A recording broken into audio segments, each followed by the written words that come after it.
Bien, primero el sustantivo. Tenemos la conducta. Conducta, ¿para qué exigimos este sustantivo? Porque tenemos que dar eficacia a un principio básico que se deriva de la Constitución. Nullum crimen sine conducta. No hay delito si no hay una conducta. Esto es un principio básico. Con delito no puede ser una característica física, delito no puede ser una condición personal, delito solamente puede ser una conducta. Bien, ¿de dónde derivamos el concepto de conducta? ¿Del derecho penal? No. Si la ley infraconstitucional fuese la fuente del concepto de conducta, nos habríamos encerrado en la jaula de los leones, porque justamente el concepto de conducta tiene que ser impuesto a la ley infraconstitucional. La ley infraconstitucional no me puede decir que el color de los ojos o el color de la piel sea una conducta. No, eso no puede decir. Eso no lo puede decir porque la Constitución me dice otra cosa. Entonces el concepto de conducta lo tengo que ir a buscar básicamente en la Constitución, en el principio nullum crimen sine conducta. De conducta humana, sí, conducta humana, por supuesto. Entonces, el ser humano no es una construcción jurídica. Algunos se confunden, dicen, sí, es una construcción jurídica, porque fíjese, no sé cuándo está alguien muerto o vivo, con esta cosa que se ha complicado últimamente. Antes el muerto era el cadáver podrido, pero ahora no, sabemos exactamente. Entonces resulta que como el límite lo tiene que fijar el derecho, el concepto de ser humano me lo da el derecho. No, pare. Una cosa que me precise el límite, otra cosa que me construya el concepto. Momento. Límite es una cosa, contenido es otra, ¿no? El concepto de ser humano, por imposición del artículo 1 de la Declaración Universal de Derechos Humanos, el concepto de ser humano es óntico. ¿Por qué? Porque todo ser humano es persona. Bien, el concepto de ser humano no me lo define la ley como se le da la gana. Viene de la realidad. Un ser humano, punto. Puede haber una precisión jurídica, una limitación jurídica, pero el concepto es de carácter óntico. ¿Cómo elaboramos el concepto de conducta? Hay un concepto óntico de conducta, de ser humano sí lo tenemos, ahora de conducta humana. No hay. No hay porque la conducta humana es un límite de complejidad. Lo más complejo que conocemos es la conducta del ser humano.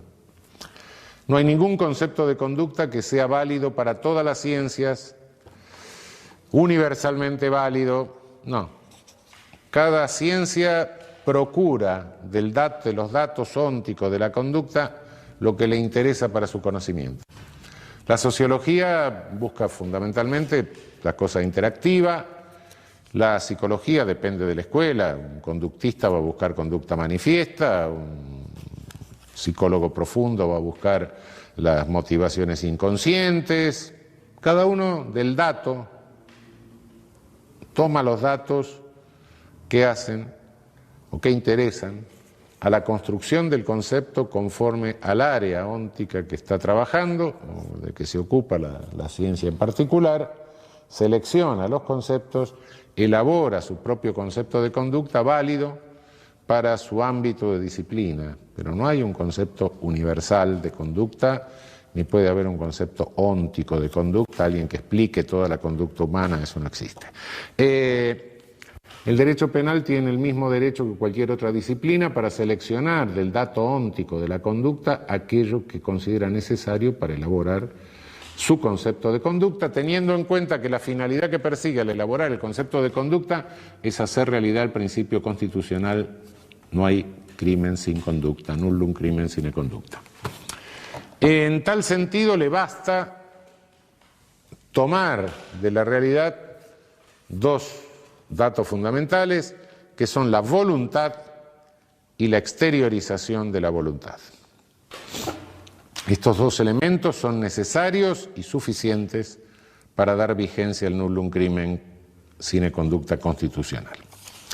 Y excluir los hechos con participación de humanos sin voluntad, por un lado, que quedan como puros hechos humanos, excluir el pensamiento, excluir el sentimiento, excluir la disposición interna, excluir el deseo no expresado. En el momento de determinar si hay o no una conducta, no me interesan, y esto lleva a bastantes confusiones, como van a ver ustedes cuando se metan en la discusión doctrinaria, no me interesan otros datos de la mundaneidad de la conducta. Es decir, la conducta se da siempre en un magma fenoménico, ¿no? Uno está en determinado lugar en el espacio, el tiempo, se viste de determinada manera, hay luz o no hay luz, en fin, infinidad. La conducta nunca se da en un vacío absoluto, sino que se da en un mundo lleno. Entonces muchos se preguntan, bueno, pero el resultado es algo que en el delito lo tenemos que ver junto con la conducta, porque toda conducta que sea delito necesita un resultado. La conducta tiene miles de resultados, miles. Antes de tener el tipo, yo no sé qué es lo que le interesa al derecho penal. Claro que todo forma parte de la conducta, por eso la conducta es sustantivo y los demás son adjetivos. Pero para determinar que hay conducta no necesito tener en cuenta el resultado, porque no sé cuál de los miles de resultados que tiene una conducta que son absolutamente imprevisibles. No, eso no. Hay un magma mundano. Eso hasta que no tenga el tipo que me diga, no, mira, a mí me interesa para saber si hay un pragma conflictivo, a qué hora fue, de qué modo, por qué medio, cuál era el vínculo con el otro. Bueno, eso le interesa. Eso lo puedo saber recién cuando llego al requisito, a establecer el adjetivo de tipicidad. Antes, no lo sé. Los datos reales estos datos no son relevantes para el concepto mismo de conducta elaborado para materializar el nullum crimen sine conducta. Eso está claro.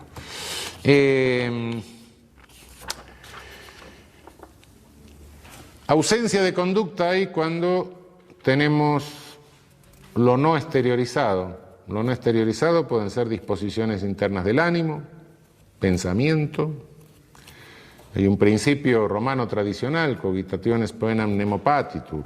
El pensamiento no puede delinquir. Las manifestaciones son las manifestaciones de deseos internos.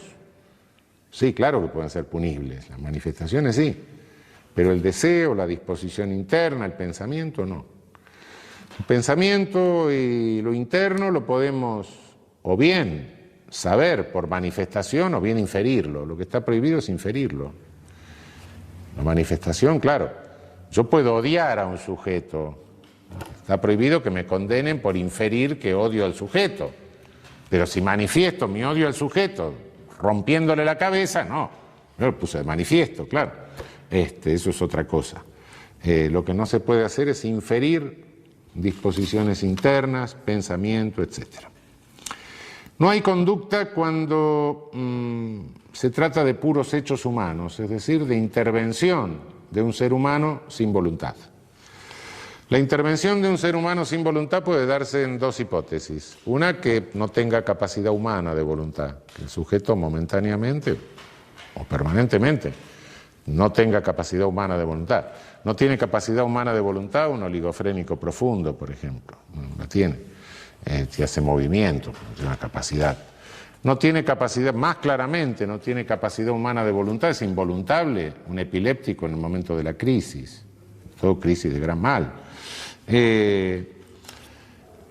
Cuidado, no confundamos la involuntabilidad, la incapacidad humana de realizar conducta, la incapacidad humana de voluntad, no lo vayamos a confundir con la incapacidad psíquica de culpabilidad, que es la inimputabilidad.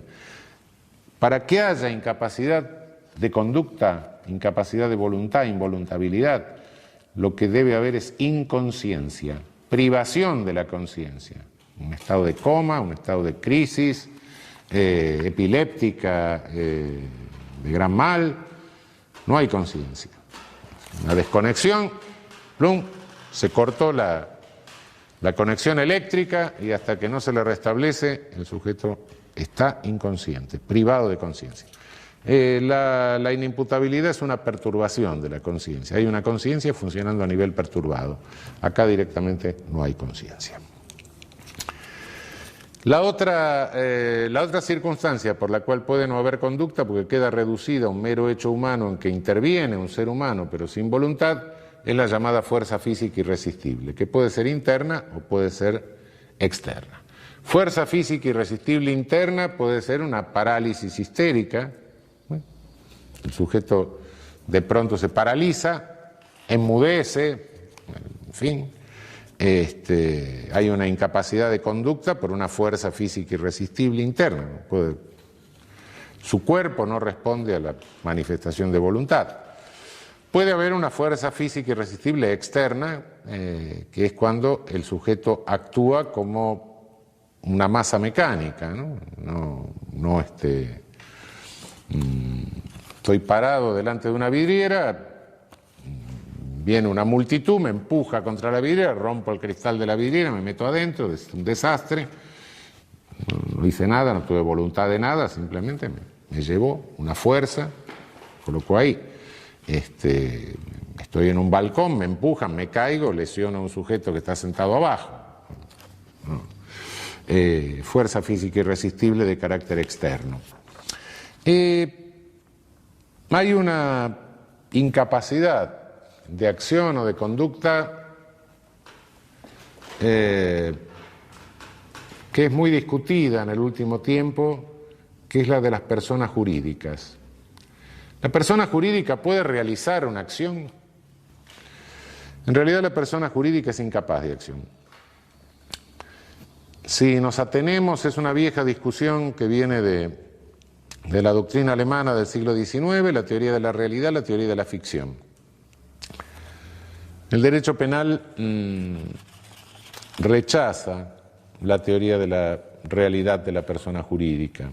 Por la esencia, el derecho penal no la puede admitir. Toda teoría real de la persona jurídica es una teoría organicista, empieza a hablar de que el cerebro está acá, los brazos están en otro lado. No, la persona jurídica es incapaz de realización de conducta. Esto no implica que los directivos de la persona jurídica realicen conductas y sean responsables penalmente. Por supuesto. Tampoco implica impedirle al juez penal que pueda tomar medidas de carácter administrativo al lado de las penas respecto de la persona jurídica, suspenderla, intervenirla, disolverla, pero son medidas de carácter administrativo siempre, no son medidas de carácter penal. ¿Se las puede rodear de garantías penales? Sí, también se les puede rodear de garantías penales, pero en definitiva no estamos hablando de derecho penal ni tenemos que alterar todos los principios del derecho penal para hablar de responsabilidad penal de persona jurídica, cuando lo que estamos haciendo es aplicarle sanciones de carácter administrativo y en eso estamos resolviendo una mera cuestión de competencia del juez penal o de alcance de la competencia del juez penal. ¿Cuáles son las consecuencias de decir que en el delito nos falta el sustantivo directamente? ¿Por qué no suprimimos este concepto previo de sustantivo y nos vamos directamente al tipo? Bueno, las consecuencias son notorias, no voy a señalar todas, después en el desarrollo ustedes van a ver que van a ir entendiendo algunas de estas más, ¿no? Por ejemplo, contra un puro hecho humano no puede ejercerse la legítima defensa, sino solo el estado de necesidad. ¿Por qué? Porque no es una agresión ilegítima la que estoy recibiendo por parte de la persona contra la cual me defiendo. Entonces lo único que puedo hacer, sí, si me viene alguien encima que me lo empuja a otro, puedo en estado de necesidad, para evitar un mal para mí, causarle un mal menor, pero no puedo defenderme con la misma amplitud de la legítima defensa, en que no hay proporción, en principio, entre la acción agresiva y la acción defensiva. ¿Quién A quien usa a una persona que no realiza conducta es autor directo, no es autor mediato. Es decir, me cargo un sujeto y se lo tiro encima a otro. Yo soy autor del hecho, es con él de la misma manera, pero de la misma manera que si emplease un martillo o si le tirase una bolsa cargada de ladrillos, es lo mismo. Hay tipos que exigen intervención de 2, 3 más personas, etcétera, tipos plurisubjetivos. En el caso de los tipos plurisubjetivos, no puedo contar como una intervención más la de una persona que no realiza conducta. Es decir, eso tengo que contar la de las personas que realizan conductas. Puede haber alguna duda respecto de la capacidad psíquica en algunos estados, el sueño, el hipnotismo, etcétera. ¿La persona realiza conducta o no realiza conducta?